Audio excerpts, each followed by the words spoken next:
I'm going to call tonight's meeting of the Southwest Vermont Regional Technical School District to order. This is the regularly scheduled March meeting as well as the annual board reorganization. I'll begin the meeting, and after you elect a new chair, I'll turn the meeting over to the chair. First order of business this evening is public comments. Do we have any public comments? No public comments. I'd like to welcome our new board member, John Gauthier, to the board this evening. Welcome, John. Thank you. Congratulations. First thing I'd like to do is for the public do a brief introduction of all the board members. If you could just state your name and what town you represent for the public, that'd be great. We'll start right here with Jackie. Jackie Kelly, Bennington. Gloria Alexander, Sunderland. John Gauthier, Shasberry. John McDonald, Bennington. Ricky Harrington, Glossary. Frank Kitty, Shasberry. Leon Johnson, Bennington. Edward Letourneau, Bennington. But I think I represent all of Bennington County. Yeah. Thank you. The next order of business is the election of a board chair. I nominate Jim Wooten since he's not here yet. We have a nomination for Jim Boutin. Hard to say no. Second for Jim Boutin as board chair. Are there any other nominations? Motion to close the nomination. Second. Motion made to close the nominations. All those in favor of Jim Boutin for school board chair, raise your right hand. It's like 8 is unanimous. Jim Boutin is the new board chair. Congratulations, Jim. Next order of business is the election of a vice chair. Do we have a nomination for a vice chair? I'll nominate Rick Harrington. I'll second that. We have a nomination for Ricky Harrington in a second. Are there any other nominations? Any other nominations? I'll move close nomination. Second. The motion been made to close nominations. All those in favor of Ricky Harrington for vice chair, please signify by raising your right hand. It's unanimous. Congratulations, Rick. Thank you. Thank you. Turned over I to guess Rick. that allows me to take over this. Bear with me, I have a cold, folks, so I'm a little bit winded and coughing a little bit, I apologize. First thing on order is we need to look at the reorganization a little bit further. We need to, first thing is to set the meeting, vote for clerk. My apologies. Do we have any nominations for clerk? I'll nominate Ed. Any other? Okay, nominated by Leon, seconded by Fran. Any other people you'd like to nominate as a clerk? Move close nominations. Second. In that case, all in favor of having Ed Letourneau as the clerk, please raise your hand. Looks unanimous. Congratulations, Ed. Thank you. Welcome aboard. Okay, we got through that. Wow, we're moving right along here. Okay. Paper of record. Nope. God, I keep wanting to go to that. I just like the banner so much. Setting meeting dates and times. If you look in your packet, we have listed the dates that we're going to hold our meetings. Usually it's the third Monday of the month at 6:30. I know in the past we've had discussion about changing the time to make it earlier for some, maybe even later for some others. 6:30 seems to have been the time in which everybody has agreed to go. And I apologize for anybody that like it sooner or later, but I'm opening the board to discussion of changing that time. I'd like to keep it at the same time. Seems I to always work. like it at 6, but I know that it's better for most of the board members, so I'll go along with 6:30. So I'll move that we set the board time at 6:30 for the third Monday of the month. Or for these dates that are listed, which is typically the third. There's Yes. some exceptions, of course. There's no meeting in July, I believe, or August. Excuse me. No July meeting. But I think other than that, and if it falls on a holiday, there may be a change perhaps, like in January or perhaps even February. Yeah. So, I'll second. I agree. okay, we have a motion by Liam to set it for 6:30 on the dates as prescribed in our memo. And Second. Franny seconded it already. Can I have a vote on this, please? All in favor, raise your right hand. That's unanimous. All right, now we get to the one I've been wanting to do, paper of record. Again, I don't know who reads what anymore. I guess a lot of it's off the internet, but I think we have to have some place to put all our notices, and the bank and management doing a pretty fine job, so I'll accept any motions. I don't think we have an option, because I don't believe a lot of people read the Rutland Herald. We should be putting it on our website, and I'm going to very reluctantly vote yes for the Bennington Banner, but I think they need to change their policy and make the meeting list information that people can get to without subscribing to the online service or buying the banner. They have a public responsibility to disseminate that particular bit of information. Otherwise, we're going to lose our democracy. So if you send the banner, I'll second that, if you nominate the banner. Yeah, I'll nominate the banner reluctantly. All right, we have a nomination by Ed LaFerno, seconded by Liam. Any other discussion? Comments, whatever? Ever used on a different paper anyway? I don't think we have. No. And until that, But we have to make it official. Right. it is official then. All in favor of the banner as being a paper record, please raise your right hand. Again, looks unanimous. Okay, off warrant signers. I'm sure that Jim Boutin would appoint the ones that I'm going to appoint. It's usually the chairman, the vice chair, and the clerk as the signers for when somebody's out of town and can't sign them. In this case, the chairman. So moved. Second. Thank you. I don't know if we have to vote on that, or if that's just something else. We normally set them, that's what we do. Okay, and the board training, I don't know if we have to do anything with that other than just take notice of the fact that, I don't know if there's any vote, is there? In terms of the nominations, the names of the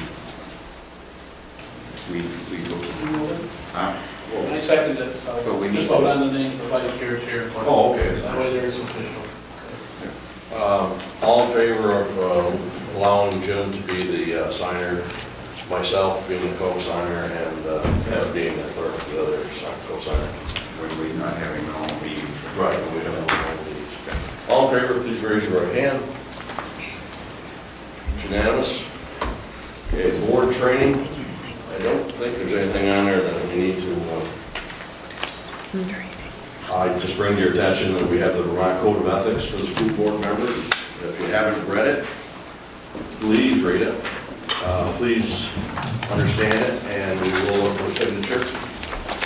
There's also school board code of ethics sign-up sent it sheet. around already. Yeah, you got it around already? We did. Right, okay. And we're, Right there.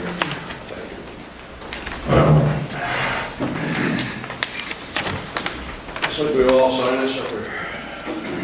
Heidi, People who are Jesse, and absent. James. Jesse James. So thank you for signing the petition. I just want to say that the SU will be having board training, and they usually have it here anyway. I think CDC and all surrounding districts join that, so I'm sure there'll be a day down here that the SU will be giving, and I'm sure they'll check with Mike anyway, and see what's good for everybody. Do you have any other information on this board training thing? Not this time, I got my vote. I can get some more. We'll put it out for the next meeting. Is that the same school board, Yeah. Vermont School Board Association? I assume it is. Yeah, it's usually, Stephen Dale. With the same information we've heard any number of times. Yeah.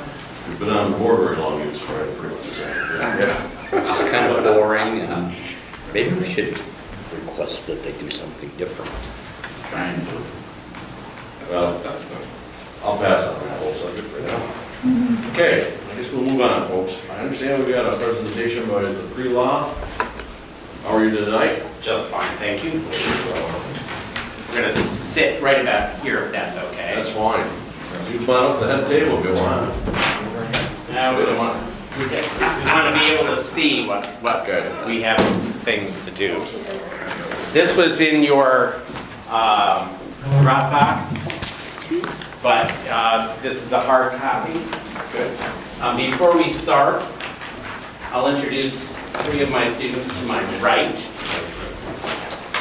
To my right is Lena May, who is a senior at MAU. And to her right is Mandy Carpenter, who is a sophomore at MAU. And to her right is Mariah Spencer, who is not only a pre-law student, but also a video technology student from last semester.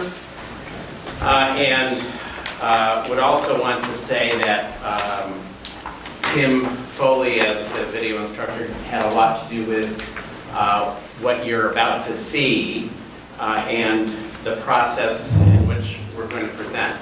Let me just say a couple of things. About a year ago, or a little more than a year ago, or a little less than a year ago, excuse me, Kaya Morris came to both Tim and to me as staff person for the Alliance for Community Transformation, and was asking whether we'd be interested in working with them on a project that was being put out by the Department of Health, Vermont Department of Health, which would be looking at policies or statutory changes around the area of access to tobacco and alcohol by persons who are underage.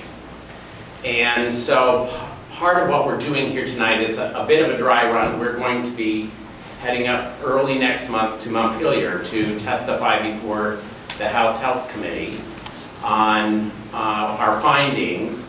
And so you're welcome to ask questions after you see a video that was done in part by, or in large part by Mariah, but also with questions posed by the pre-law students who are not on camera, but to a variety of different members from the local community. So, without further ado, I think we'll run for that and see what happens. We may need to, can you catch this, huh? Good. Or needs.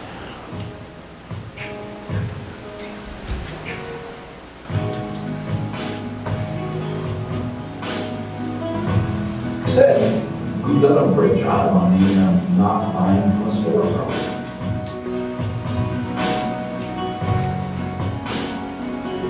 I mean, generally, we just ID everyone, unless you look over 40, or I see you every single day, I'm gonna ID you. We have parties Saturday night, we're not gonna disclose where the location is, and as soon as they find what they call their safe place, they text everybody and let them know. So now cops just follow around and see where all the heat's going, and that's how we find out about them too. Yeah, this enforcement of underage drinking is very, very interesting line of work. And if we really want to regulate tobacco and alcohol, we should make it so that people have to go to certain locations, make alcohol and tobacco less accessible.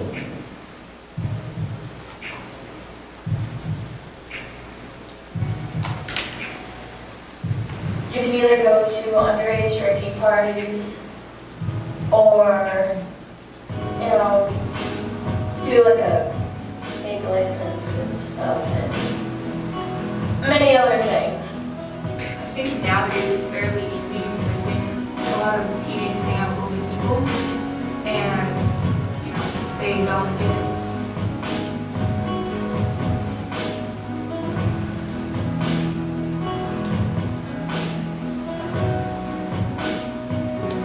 You have to ID, or you at least can't sell to anyone under 21, and the only way to be sure about that is if you ID. So we do ID. Again, it's sort of easy for us. We do a few things that keep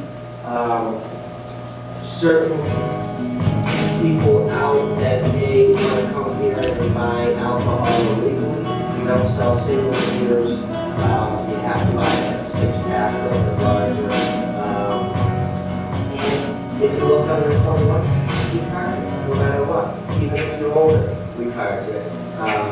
But being a neighborhood market, we also have a lot of repeat customers, so we see the same people week after week, month after month.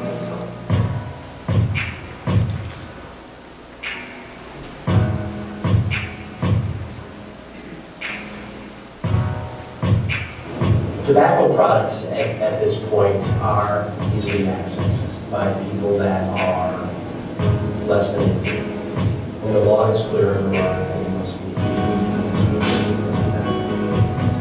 earlier, one of the easiest ways for people to purchase tobacco is for me to provide someone over age with money. They go in the store and buy tobacco, just like you say with alcohol. So by simply raising the age, that is not going to solve the problem.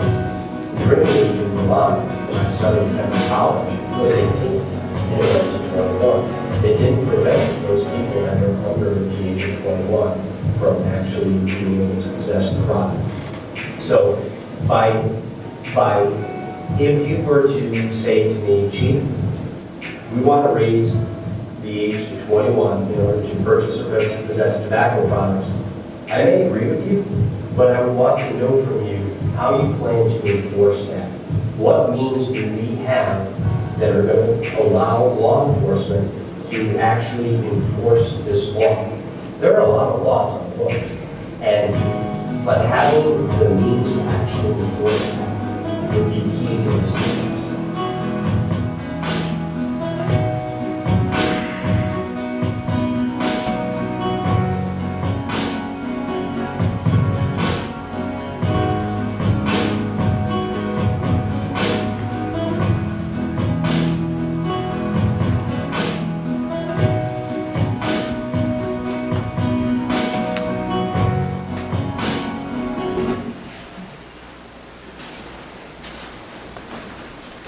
So, that's some of what we've done.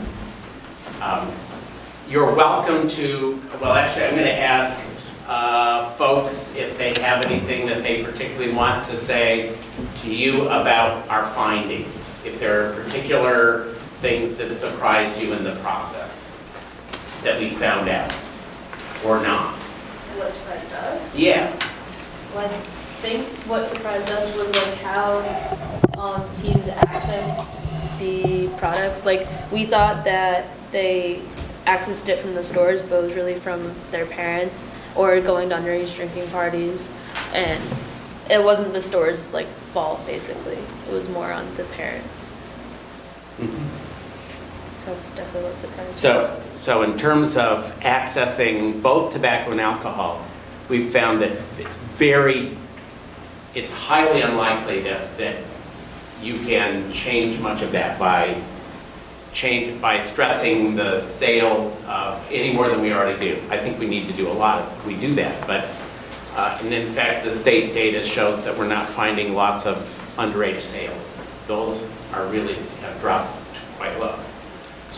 But the kids are getting tobacco. There's still a great deal of tobacco use from kids who are 13, 14, 15, and 16 and 17. And 17. That's where there's a chunk. And the question is, how do they get it?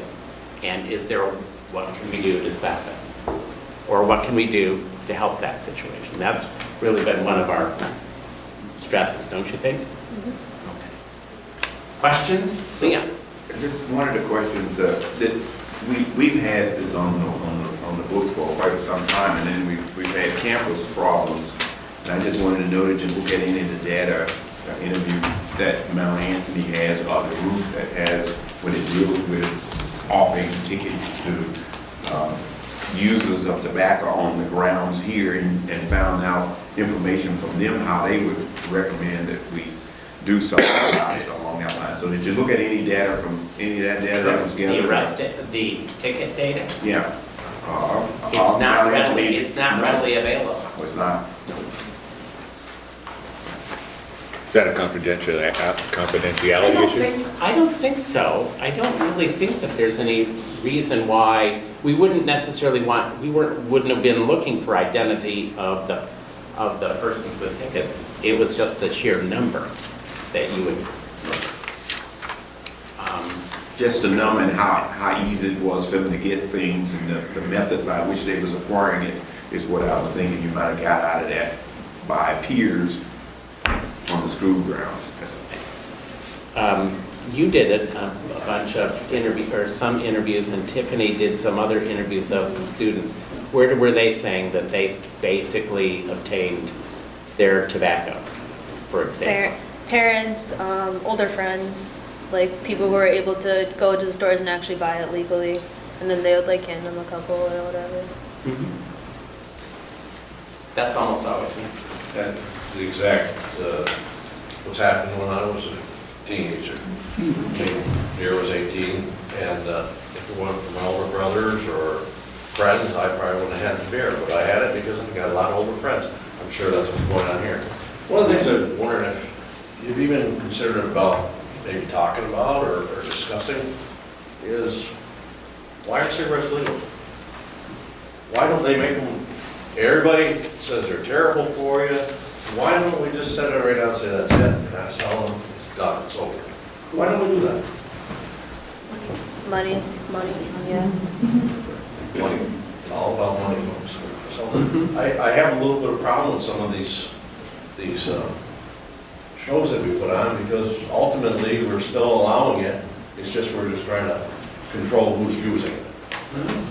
Quite frankly, it should be illegal. There is because there is a proposal at the legislature, which we will be speaking to, and I think we may have mentioned it, Chief Doucette did as well, to raise the age at which you can purchase and use and possess tobacco to 21.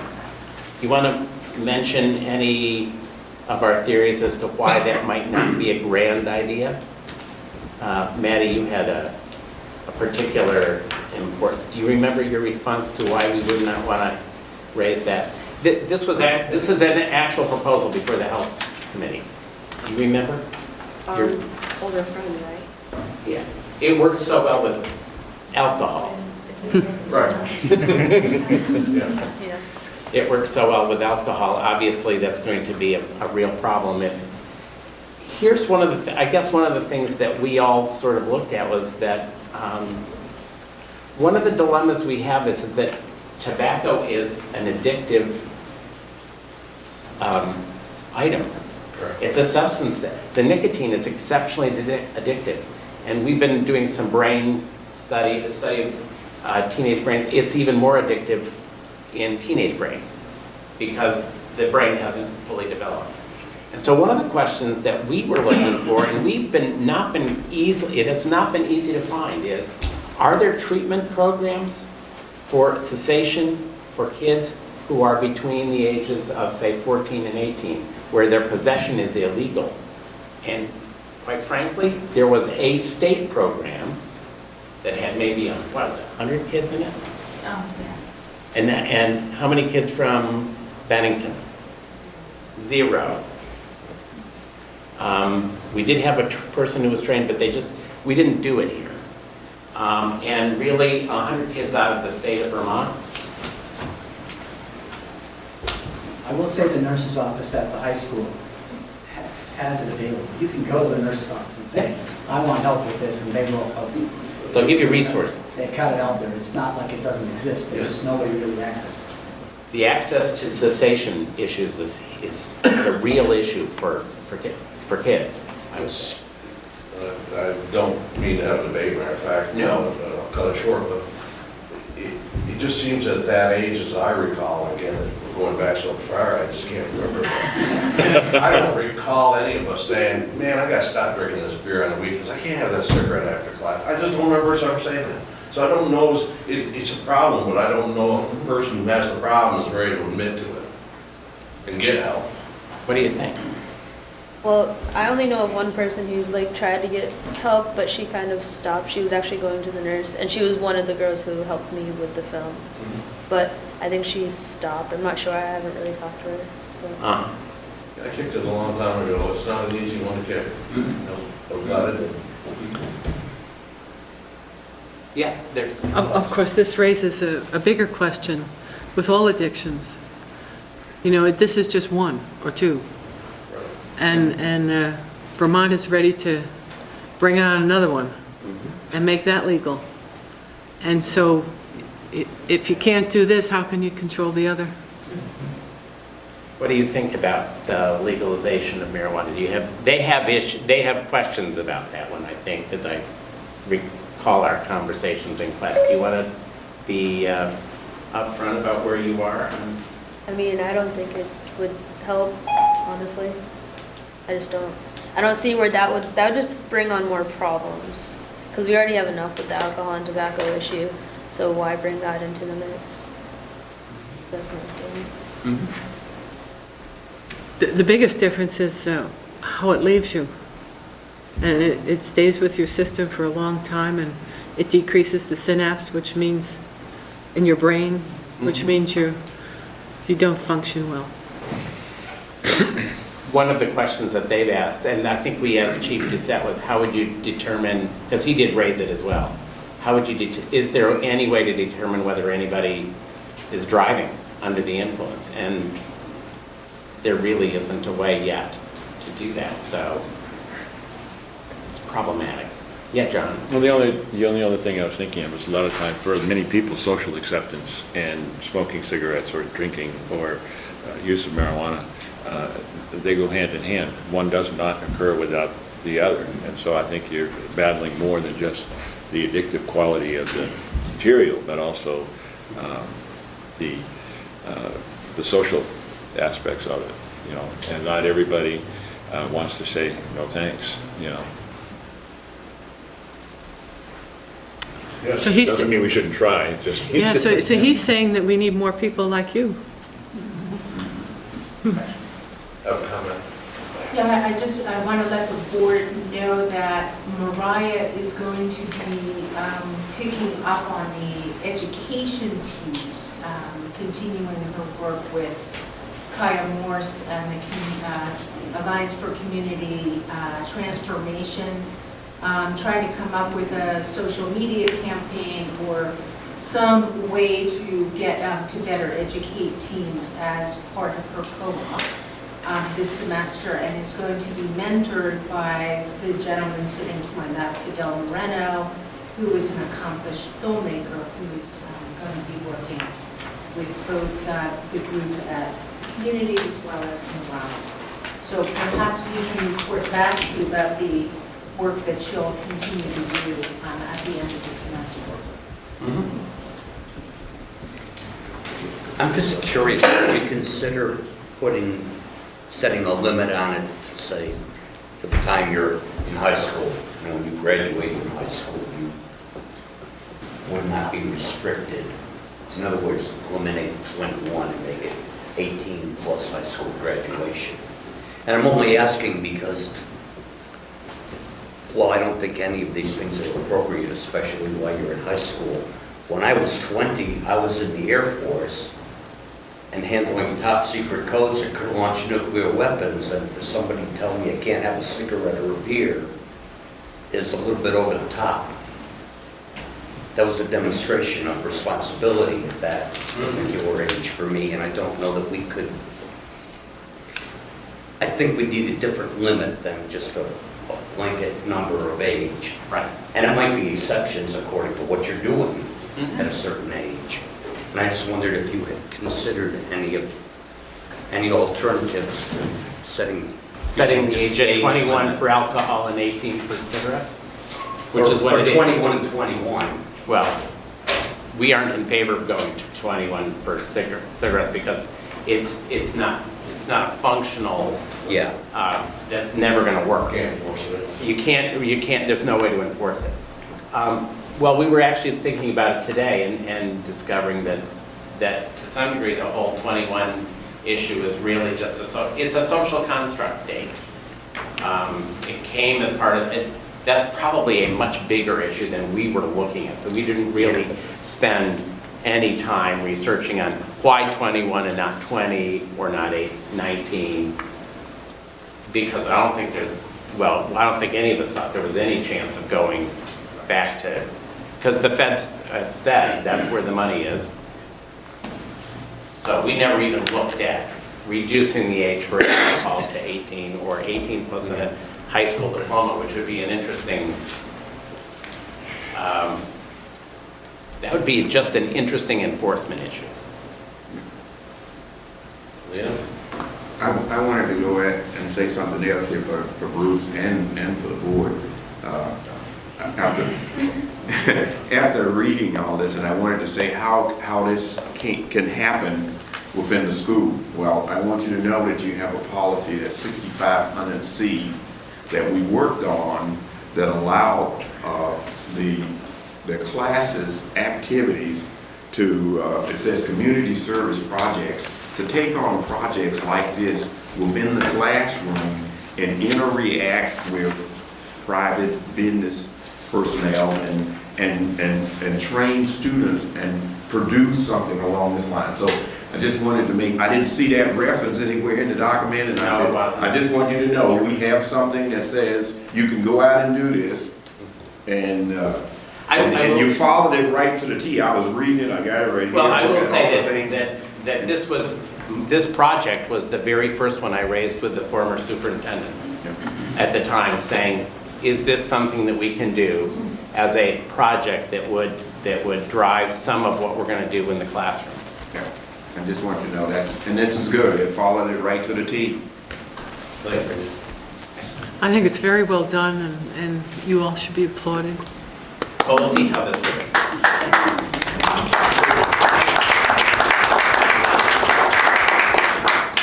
They have work to do for tomorrow, so you don't mind if they go. Thank you for bringing this. No, they actually have to stay here for the meeting so they understand.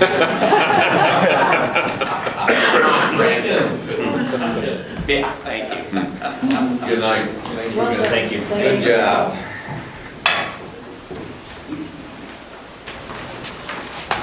All right, I guess we can move on. Committee report. We have no reports by committee, and this is also where we usually appoint members to the committee. In the past, Jim has gone through the list, and he's actually worked on who he thinks should be on what committee based on their interest. And I believe that's what he would like to do for the next meeting, bring his list of what committees he would like to see each one of us on, and if we have any complaints, we can tell to him at the time. So other than that, we'll move on from there. We'll look at consent agendas. Hopefully everybody's got their packets. And I got one, but it turned off on me. There we go.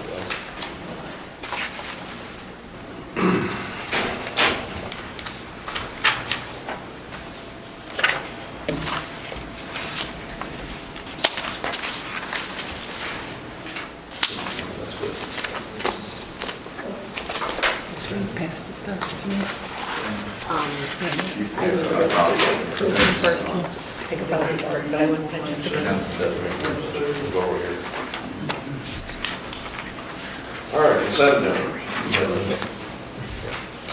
Could I have a motion to accept the? So moved. Second. Holy cow. That's quick. That's good. We have a motion by Dan, we have a second by Fran to accept the consent agenda. All in favor? Or, I guess, any discussion? Excuse me. Discussions? All in favor, please raise your right hand. Unanimous? Okay.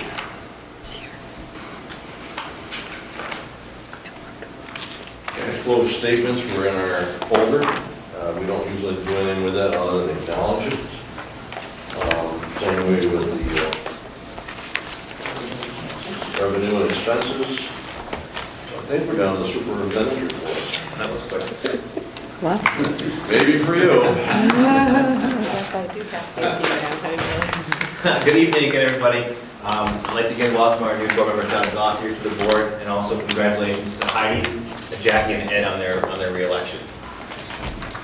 Additionally, I'd like to thank the voters of the district for their support at the polls in approving our technical center's budget this year again.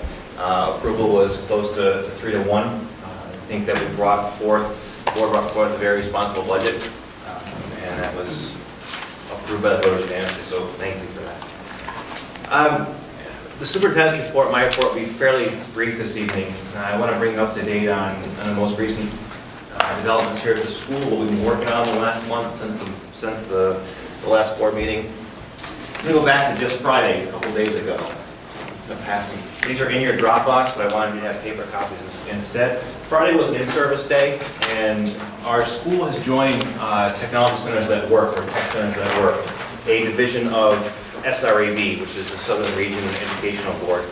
We talked about this at the Strategic Planning Committee a couple months ago. It's an initiative that I wanted to start this year at the school.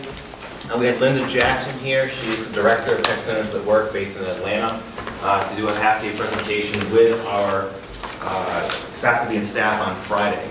It went over very well. It was well received with the faculty and staff, good collaboration, and a good starting point for talking about our center's education and the direction of our programs and what we offer and how we offer it. So a couple things I want to share with you. The first one that came around to you is, what is Tech Centers That Work? It's been a question, and I'm not going to read this document to you, but I want to give it its premise that Tech Centers That Work, up on here for the folks at home, their mission is to create a culture of high expectations and continuous improvement in technology centers. To achieve this mission, Tech Centers That Work sites strive to meet these primary goals for improvement, which are earning post-secondary credit while in high school, meeting college readiness standards, meeting standards to enter advanced career pathways, acquiring industry certifications through a state-approved certification exam or a high-skill, high-demand career field, working with middle schools in their post-secondary studies and careers. The key practices for Tech Centers That Work revolve around high expectations of students, program of studies, academic studies, career and technical studies, actively engaged students, guidance, teachers working together in collaboration, work-based learning, which you've talked about, extra help in transitions for students, as well as a culture of continuous improvement, which uses a variety of data to support center improvements. And these are their key areas of practice. And what we did on Friday, I'm going to pass around a second piece to you coming around, is what SRAB uses as a career and technical center program evaluation tool.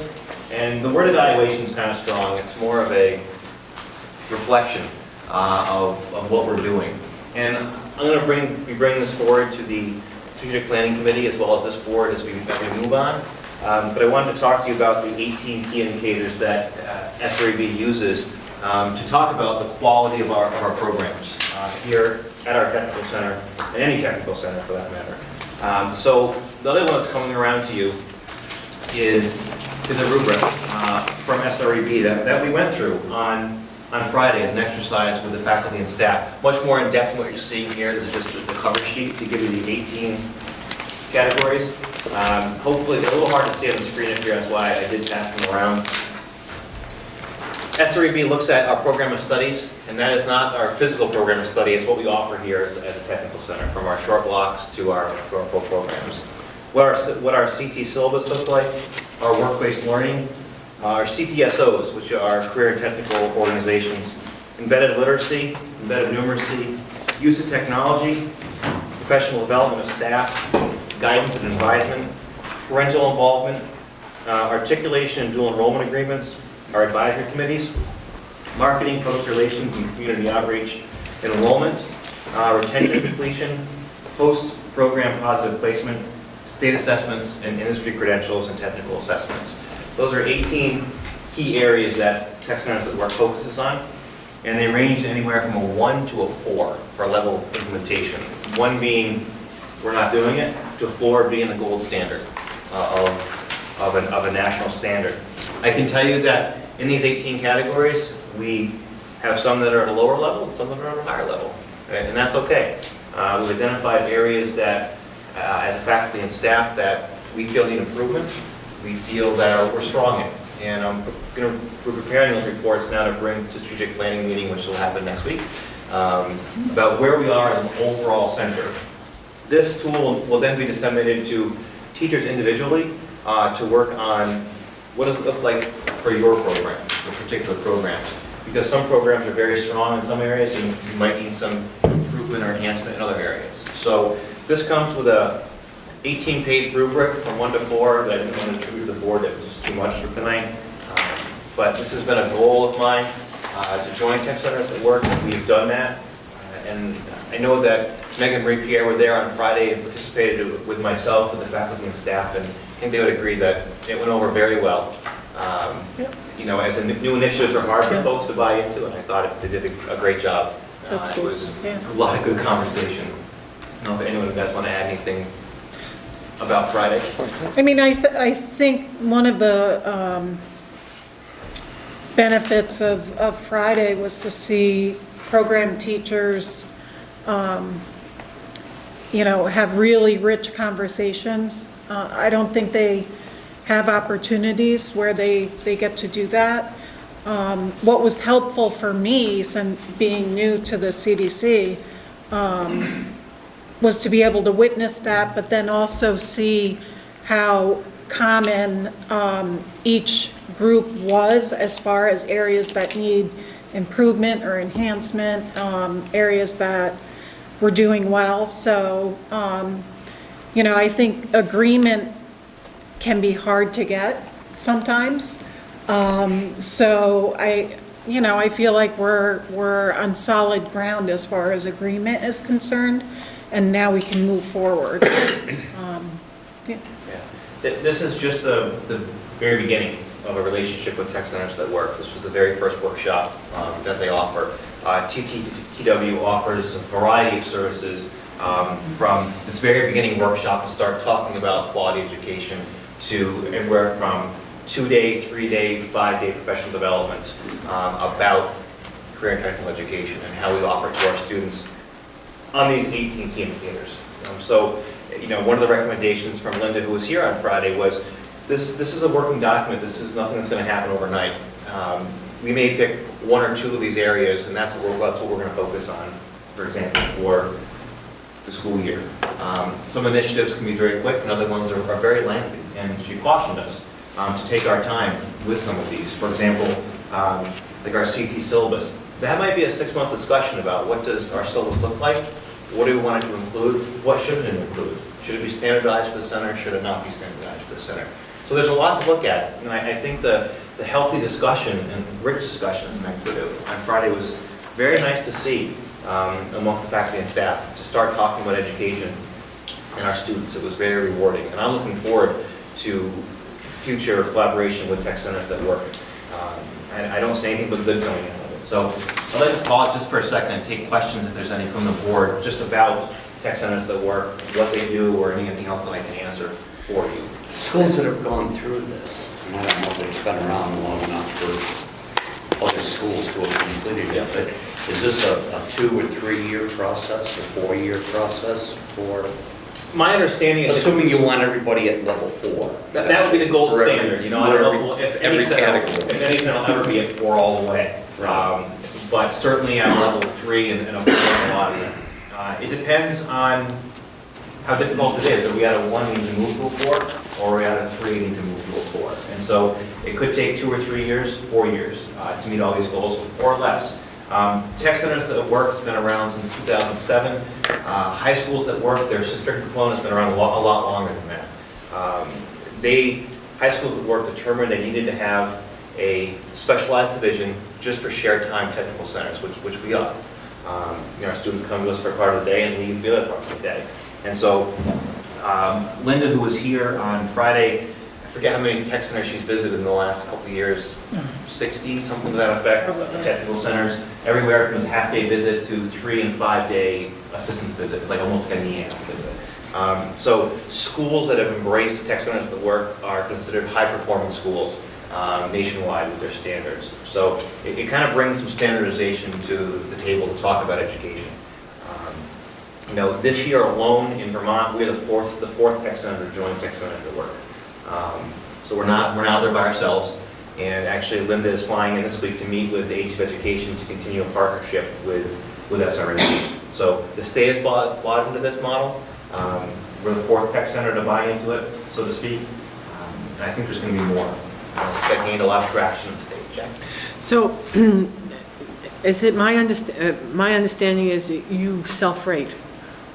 Correct. And then, how do you know if you've improved? Do you just rate yourself again, or are you going to establish hallmarks? Well, we would establish our baseline first, which we did as a center on Friday. One of the conversations that came out of Friday was, well, I'm not really sure, I'll just pick something. I'm not really sure about the literacy in automotive, because I don't teach automotive, but this is what I do in my program. So it created that holistic discussion. So we have a snapshot of the center where we're at right now. So that's our benchmark. What we're going to do is the teachers will then do their self-assessment, which will come back together and compare that to how we were as a whole center. And then choose areas for improvement. I wish I had the rubrics to show you tonight. It shows you what it means to move from a 1 to a 2, from a 2 to a 3 to a 3 to a 4. That's what I was looking for. Yeah. There are defined criteria for each category, which is helpful. And the other thing that we need to come to as a conclusion as a board and as a faculty and staff is, what are our priorities? And are we more interested in moving the things that are a 1 to a 2?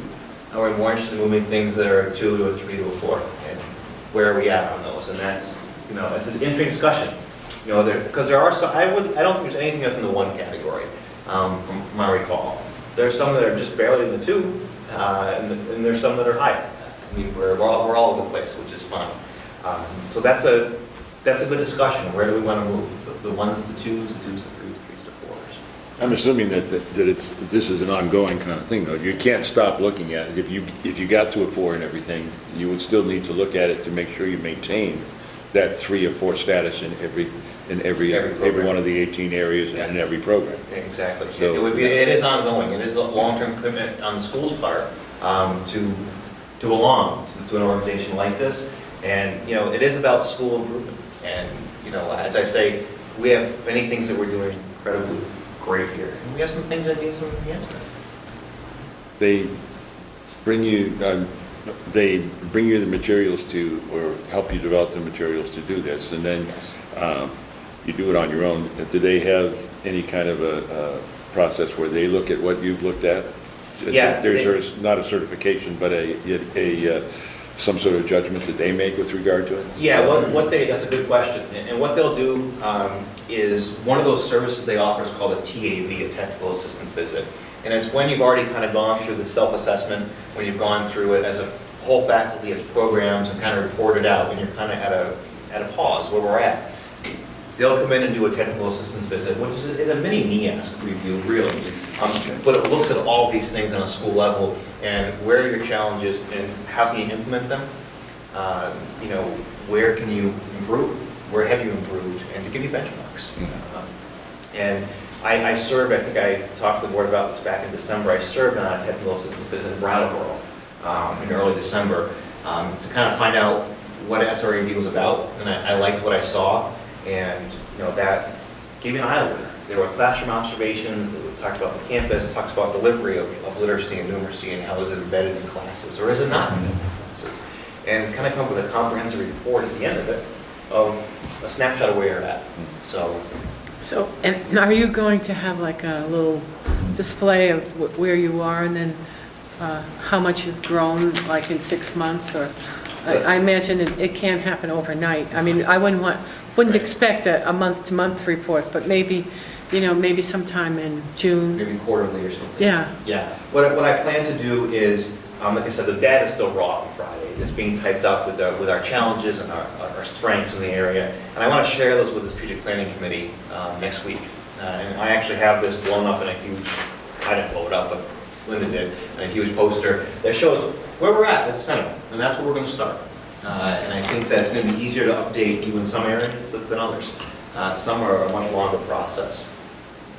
And then to have an evaluation is what Jackie's saying. Right. to- I mean- Periodically. Not an evaluation, oh, a report card. A report card.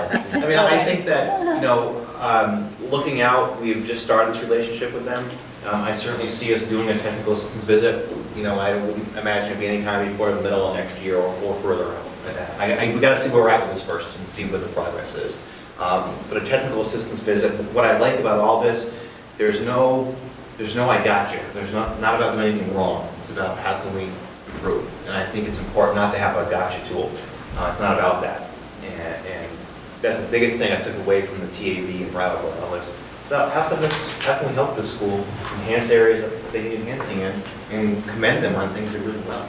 And so that's what I really like about this. And I think we have good faculty and staff buy-in in this initial. Any other questions on This is basically, if I got this right, to use this tool for all of the classes that we offer. And then I look at the word career technical programs and says, well, is there a list of subjects or something that we should be doing under that program that we may not have these students to in terms of a set of classes or the types that we offer? Are we offering all of the ones, if there was such a minimum set of classes that we should be offering as a tech center for this community? I don't think one of those exists, I'm not sure, but. not that I'm aware of. I mean, every tech center kind of serves their own unique region and has different programs.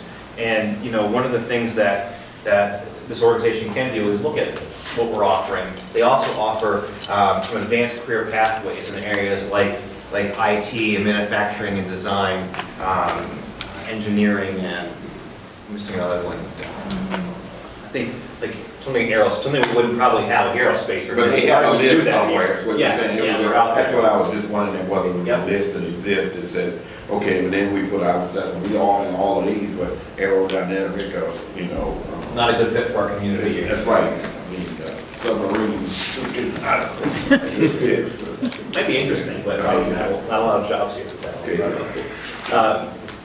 It's a great question. Yeah. Anything else on tech centers at work? One observation. I know we've talked about this before and using this, and it has a potential to replace NEASC as our evaluation and accreditation tool at some point. Does the board need to take any action to support this? I mean, I'm not sure the board needs to take, this would be my opinion, any action to support this as an initiative in the school, but I think when we get to a point where we move towards, in three years or so, when we're getting close to that NEASC review, are we going to continue with NEASC, or are we going to jump ship and use SREB? And the state has come out last year with a memo, I don't have it in front of me, but from the AOE that says, under state law, it doesn't say that we have to be accredited by an organization, we have to be reviewed by an independent organization. I'm paraphrasing, but in that SREB can be one of those tools if we choose. That's what Brattleboro's done this year in place of NEASC. Lee Riverbend, and another one up further north, and the name escapes me at the second. So they're actually at their decennial review for their NEASC, and they've chosen to go with this, and the state's accepted that. As I told the faculty and staff, and I'll tell the board, I'm not there yet to make that recommendation to say NEASC is to the wayside.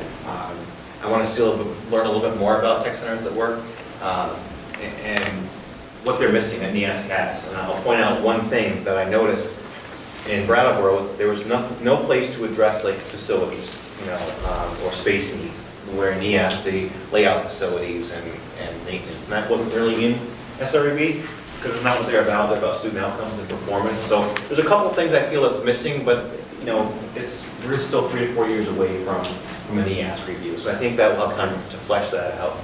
That answers your question. Yeah, it does. Answer, but. Thank you. The next thing that I want to talk to you about is the campus store and smart snacks implementation.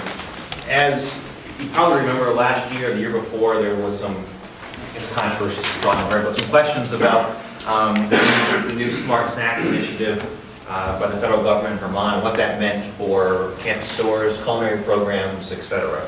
And it's been very clear, and it's been made clear. I have a memo here, it's in your Dropbox if you wish to see it, dated February 5th, and it's to technical center directors and school administrators, so we couldn't get more direct on that.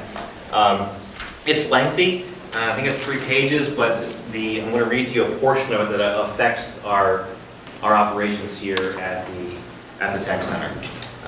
It says, and I'm paraphrasing, as all schools move forward with the implementation of Smart Snacks, clarification is needed with respect to culinary education programs and business programs at our career and technical centers. Some programs operate food service outlets that sell foods to students, faculty, and others in the community, with some programs doing so during the school day. The Smart Snack standards have no impact on the curriculum in the culinary education programs, nor do they have any impacts on food sold to adults at any time or to students outside of the school day. However, to the extent that programs are selling food to students on campus during the school day, we must comply with the Smart Snacks nutrition standards. So as it says, therefore, nutrition standards included in the final rule apply to all foods sold to students on the school campus during the school day, including food prepared and or sold by culinary education programs or in school stores. Well, it's very specific. And to summarize that, we need to be in compliance with the Smart Snack guidelines in our campus store and culinary when selling or serving to students. None of this applies to adults.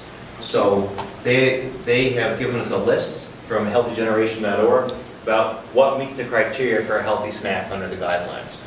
It's complicated, I will tell you that, it's lengthy. And I will say publicly, I'm not sure they're any healthier. They're just smaller portions at the end of the day. Our school store, this went into effect July 1st, 2014. Doesn't really have to be implemented until July 1st, 2016. I have met with the instructor of the campus store, and we will be in compliance by July 1st, 2015. We've already made great strides. The store, you're in there, looks very empty right now. A lot of products are gone. Products that can be returned are being returned. The challenge that we're having is vendors don't sell necessarily 1 ounce and 2 ounce servings of chips or ice cream or whatever. So we're having a difficult time finding food that meets the guidelines. It's out there, but vendors aren't necessarily carrying it yet. This is federal? Federal, yeah. So we appreciate there's been some clarity finally given from the state about what we can and can't do. And what they've interestingly defined outside of the school hours. They define outside of school hours starting at 12:01 midnight until 1/2 hour past the school day. So for us, that would be 2:35. You can sell whatever you want at 2:35, be it anything, but not during the school day. So it's a little bit of a challenge, but it's out there now, and we are needing to be in compliance with that. And there's probably a bunch of questions. I'll try to answer them for the board. I'm glad there's a ruling finally on it, so we can at least comply.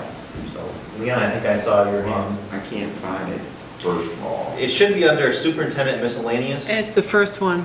Food guidelines.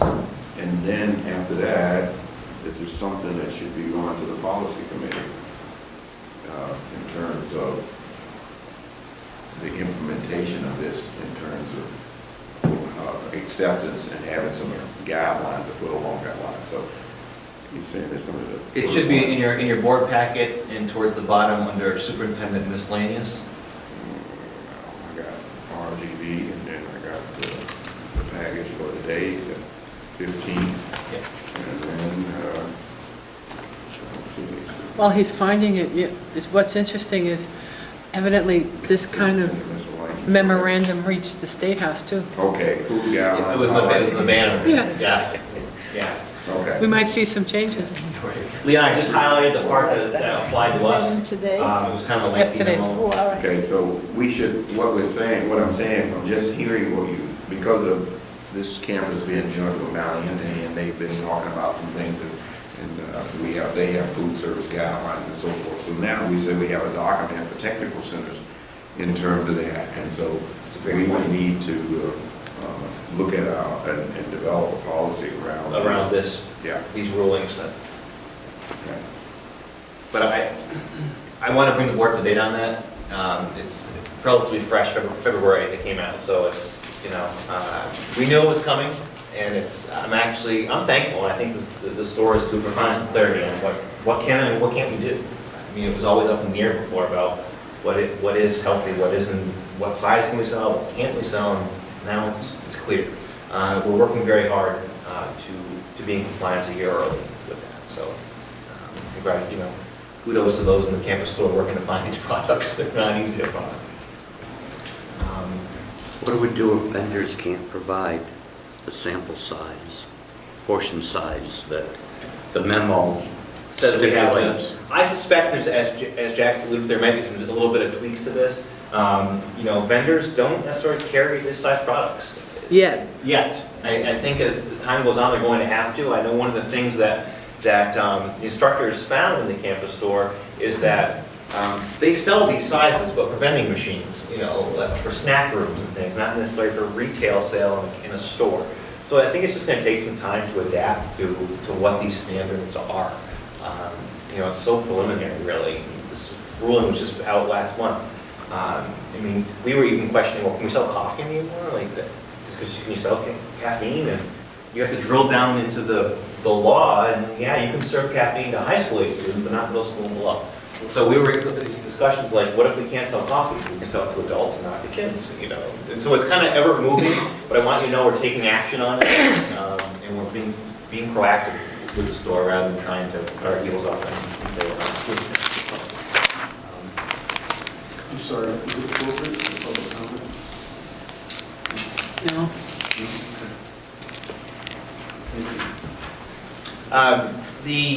The last thing, that I want to read to you as part of my superintendent report is about the campus store, ironically.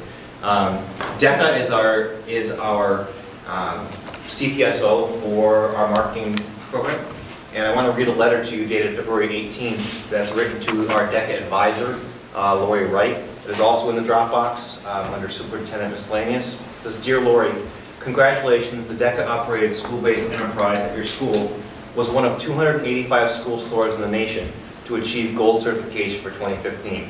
You and your students that completed the SBE certification project are to be commended for this outstanding achievement.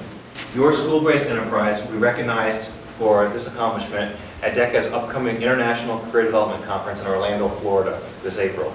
Your school-based enterprise is invited to bring up to 3 students to the SBE Academy. This exclusive academy is open to only gold certified and gold recertified DECA school-based enterprises. Participants will experience professional development sessions, share ideas, and learn from other school-based enterprises and compete in a competition focused on human resource management standards. We thank you for your commitment to providing experiential learning opportunities through your school-based enterprise to assist in the development of academically prepared, community-oriented, professionally responsible, experienced leaders. Sincerely, Lori Tran, school-based enterprise specialist from DECA." So that is a true accomplishment.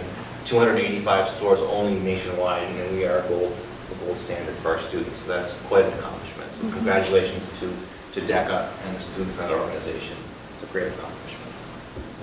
I feel the board should really congratulate her for the wonderful work she's done.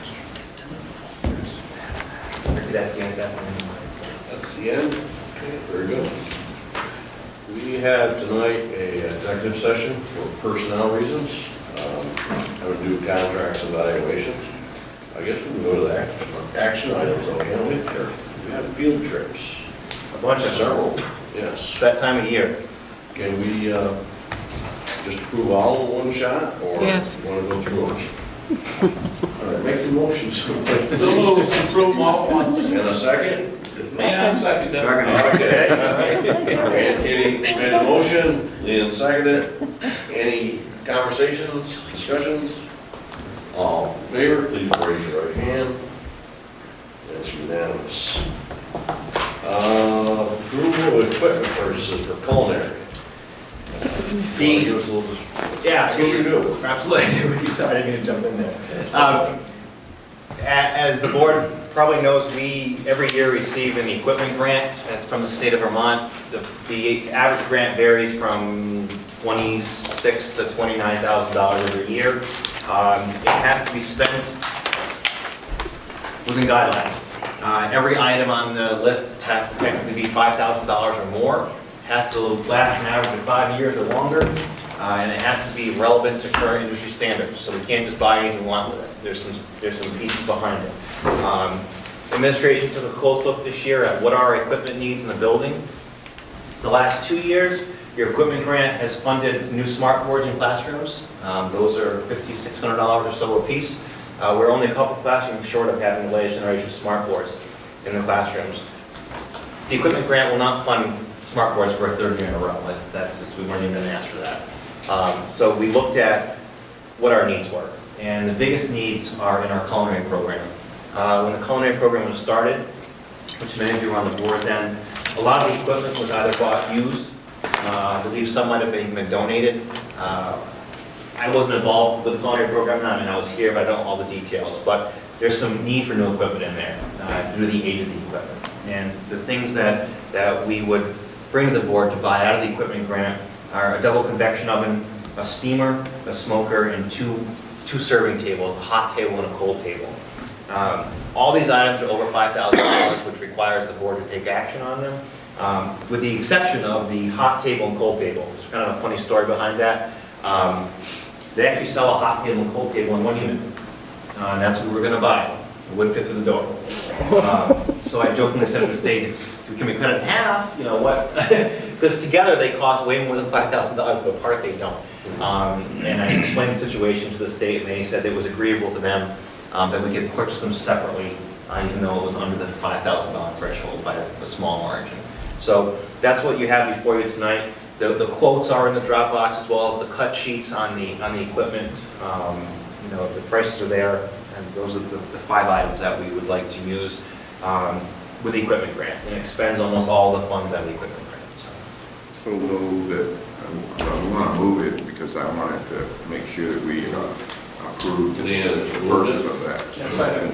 Randy has seconded. Any discussion?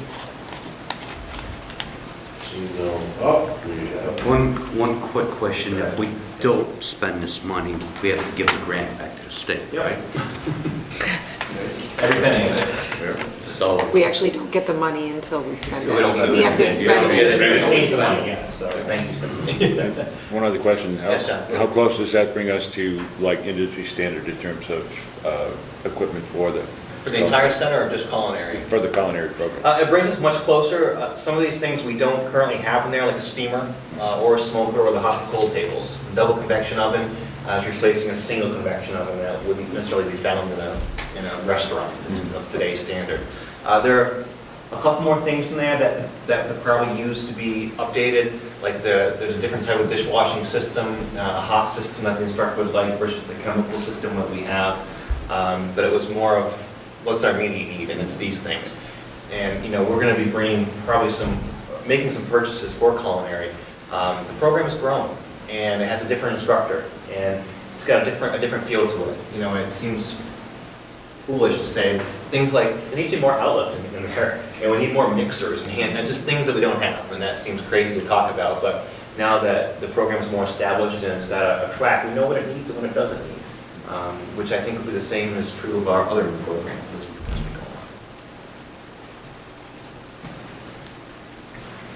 we go on. Any other discussion? Well, I have one little question. Do you have like an ongoing list of priorities? So for instance, if somebody said, okay, we have $5,000, you have 20 days to, spend it. There is a five-year plan that the school has. It has to be looked at closer, and I don't think it's been looked at probably in a couple of years. And it has things on it like that, like what are our equipment replacement needs? As you know, one machine could cost us $90,000 to $100,000 depending on when it goes. Everything's expensive at the tech center. My reason for saying that is I was looking at the work that these students did with their camera and video, which is a powerful message, and this is how kids operate today. And so I was wondering if that's on your list also. It is. I mean, we took a holistic look at the center, and what are our needs and prioritize them. And this was a huge need. Right now, our convection oven is not even working. You know? But the interesting with technology is, like in video production, that changes every couple of years. It's so, you know, Tim is constantly replacing cameras and updating software. So it's certainly a moving target. Yeah, well, I noticed in one of the warrants, there was a significant, not a big expenditure, but expenditure just for those kinds of things to update their editing programs and stuff like that, so. And there is no really gold standard for editing. There's 2 or 3 programs that most folks use, but it's individualized. So it's, you know, what do we go with that most students will learn out in the field? Well, yeah, you want them to be industry standard, but from my working knowledge of it, everything now is you rent it for the month, in the software particularly. Software, yeah. Yeah, that's one of the challenges that we as a center will face going forward with licensing, is that we no longer will be able to really retain the software licenses and ownership licenses. It's more of a lease. You know, it's you subscribe to it and you pay a monthly fee or a yearly fee to use the software, and that's kind of where we're headed with a lot of products.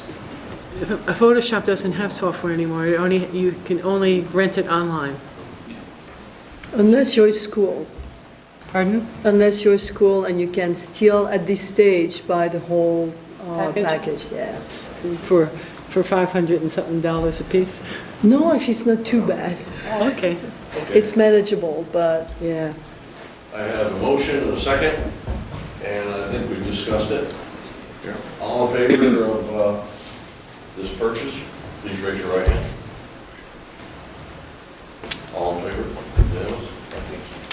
And let's see, we have a resignation. Yeah, one resignation, I'll read the letter to you, dated March 5th. It says, Dear Mike Lawler, I'll be resigning from the Sustainable Food System and Agriculture Program instructor. I plan to finish the spring 2015 semester, but will not return in the fall. I appreciate the opportunities I've been given here at the Southwest Vermont Career Center. I wish the school and program great success moving forward. Regards, Amanda Taft. So that is the resignation of our Sustainable Food instructor. She will finish out the school year and not return next school year. We'll be looking to post that job immediately. Need a motion to accept that? So moved. You must not the Army, we can't shoot her for desertion. No, I think we have a motion to second. Any further discussion or comment? Okay, all in favor, please raise your right hand. And with regret. I think that's it. We're going to go to executive session, so I think. Motion to move into executive There session. you go. Second.